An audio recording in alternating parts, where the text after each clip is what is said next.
In February 1959, search teams pushing through the Ural Mountains discovered a frozen canvas tent, half buried on the slopes of Kholat's Yak, Dead Mountain. Inside, they expected to find 9 missing university hikers. Instead, they found the beginning of a 60-year mystery. To understand what happened, you have to look at the baseline conditions of this terrain. Temperatures routinely plunge to -40 degrees Celsius, and hurricane-force winds scour these exposed rocky outcrops. It is an environment that leaves very little room for error. But the 9 hikers were elite, Grade 2 certified mountaineers. Yet when searchers looked inside the collapsed tent, they found a contradiction. They left behind their heavy coats, their thick boots, and all their winter survival gear. Leaving that equipment behind suggests the group prioritized immediate movement over long-term survival. This choice implies that whatever forced them out of the tent was perceived as a more immediate threat than the -40-degree blizzard outside. The tent offered a physical paradox. The heavy canvas had been sliced open from the inside. From that ragged exit, investigators tracked 9 sets of footprints walking downhill in an orderly line. Some victims wore only socks, others were entirely barefoot. When the bodies were recovered weeks later, the medical examiner found injuries that defied easy explanation. 3 of the hikers had massive chest fractures and shattered skulls, blunt force trauma comparable to a high-speed car crash, yet their skin lacked any external bruising or abrasions. The final forensic details were particularly jarring.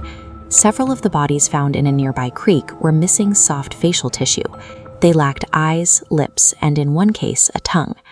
The 1959 Soviet investigation could not explain the cut tent, internal injuries, or missing tissue. They abruptly closed the case, blaming the deaths on a compelling natural force. That vague phrasing created a vacuum of information that was eventually filled by decades of rumors involving UFOs, predatory yetis, and secret military testing. When an official investigation fails to provide a mechanism, the focus shifts toward the sensational.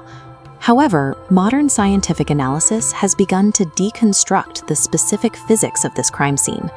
A new perspective on the case came from a team of scientists at ETH Zurich and EPFL. By applying advanced computer simulations to the 1959 weather data and local topography, they were able to model the specific mechanics of the slope that night. The model identified a localized slab avalanche as the primary trigger. To pitch their tent on a 28-degree slope, the hikers had to cut a flat wedge into the snow. That slice inadvertently severed the structural foundation of the dense snowpack resting directly above them. Over the next few hours, extreme winds deposited a heavy layer of new snow onto that weakened base. In the middle of the night, a solid block of ice-like snow fractured and slid down the slope, which instantly crushed the structure. Trapped in total darkness under the weight of the snow, the group faced a critical decision. Believing a secondary, larger slide was imminent, they used knives to cut their way out. Slicing the tent was the most direct route to extraction. The sliced canvas reflects a group prioritizing a fast exit over the integrity of their only shelter. It was an emergency extraction executed under extreme duress. They moved toward the tree line without digging out their boots because lingering in an active avalanche zone is a high-risk choice. For experienced mountaineers, seeking immediate shelter behind the tree line was a tactical retreat. While they successfully reached the woods and started a fire, the hikers were still exposed to -40-degree winds. Without their heavy gear, they were rapidly succumbing to hypothermia. This explains why some bodies were found partially unclothed. In the late stages of hypothermia, victims can experience paradoxical undressing. As the body's temperature regulation fails, peripheral blood vessels suddenly dilate, flooding the extremities with warm blood. This creates a false sensation of intense heat, causing the brain to signal that the victim should strip off their clothes. While some succumbed to this biological malfunction, the survivors were seen attempting to stay warm. They scavenged clothing from those who had already died, trying to add layers in a desperate attempt to survive the night. The condition and distribution of the bodies align with the known biological progression of hypothermia in extreme environments. The final 4 survivors pushed further into the woods, where they attempted to construct a snow cave for protection.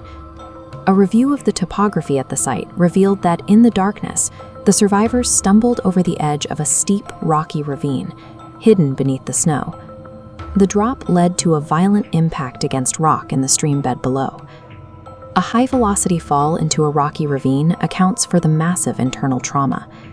The impact crushed ribs and skulls, but because the hikers were striking the rocks through layers of snow and clothing, it didn't leave the external bruising typical of a struggle. This also clarifies the mystery of the missing eyes and tongues. These 4 individuals were submerged in a running meltwater creek for over 60 days before the search party located them. The loss of soft tissue is a natural result of post-mortem scavenging by small wildlife and the constant friction of running water over 2 months. By applying topographic data and forensic biology to the final 4 bodies, the evidence points to a fall and natural decomposition rather than a violent intervention. The events on Kolatsiak follow a clear causal chain. A localized slab avalanche triggered an emergency evacuation, which left the group exposed to fatal hypothermia and a deadly fall into a ravine. The ultimate tragedy of the case is that the group's high-level training may have contributed to their demise. An inexperienced group might have stayed near the tent to dig out their gear, a choice that likely would have saved them, as the secondary avalanche they feared never occurred. Because the Dyatlov group understood the mechanics of avalanches, they made the textbook survival choice. They prioritized speed and distance from the slope, unwittingly trading the safety of their gear for the exposure of the forest. Applying modern topography and physics to the site clarifies the events of 1959. It replaces sensational theories with the indifferent mechanics of the natural world.